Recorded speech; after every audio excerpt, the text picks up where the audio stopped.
Today, the LG G6 was announced. It has a full vision display, which means that it is 12.5% taller or wider if you're holding it in landscape than its predecessor, the LG G5.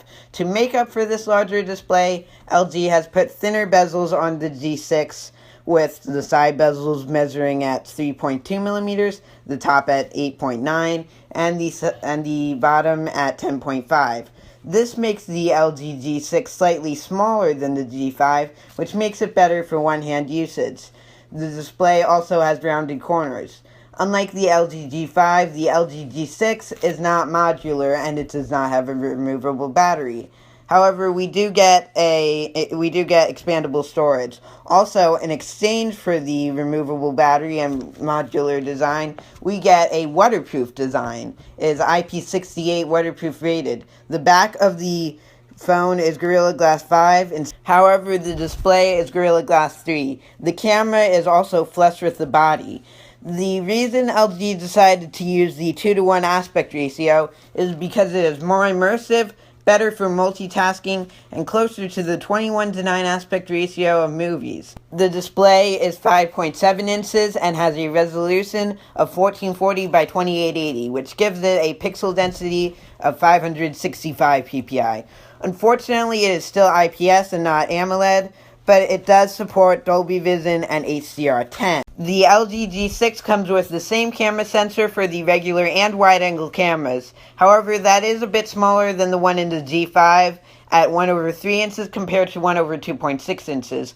The result of the smaller sensor is a decrease in resolution from 16 to 13 megapixels. However, in the wide-angle camera, it used to be at 1/3.2 inches, so that is an increase for it. It is also an increase in resolution for the wide-angle camera from 8 megapixels to 13 megapixels. However, the same 1.12 micron pixel size is being used in the new G6. The wide-angle camera also has a wider aperture at f2.4 compared to f2.8 from the predecessor, but the f1.8 aperture for the regular camera is being kept the same. Things like laser autofocus and optical image stabilization have been kept the same, however it is now a dual LED flash instead of a single LED flash. The front camera is now wide-angle at 100 degrees compared to 82 degrees on most phones, including the G5, but it is not as wide-angle as the back one, which is 120 degrees. LG has actually lowered the resolution from 8 megapixels to 5 megapixels, as well as made the aperture narrower from f2.0 to f2.2. The G6 uses the Snapdragon 821 from last year instead of the 835. This is because the 835 won't be ready by the time of the G6's launch, and even if it were, Samsung has all of the initial shipments of the 835. This means that it will be 79% of the speed and use 67% more electricity than the Snapdragon 835. It will also have Quick Charge 3.0 instead of Quick Charge 4.0, which takes 25% longer to charge and will charge at 5 degrees Celsius or 9 degrees Fahrenheit hotter.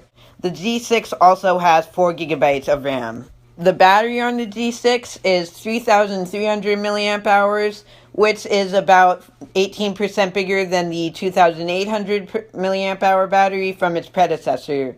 LG has tested this battery under extreme conditions, and it also has extra space in case the battery expands. There is also a heat pipe to further protect the battery. The LG G6 is IP68 waterproof rated, it has expandable storage, and also a quad digital analog converter, which means it will have a very good headphone jack.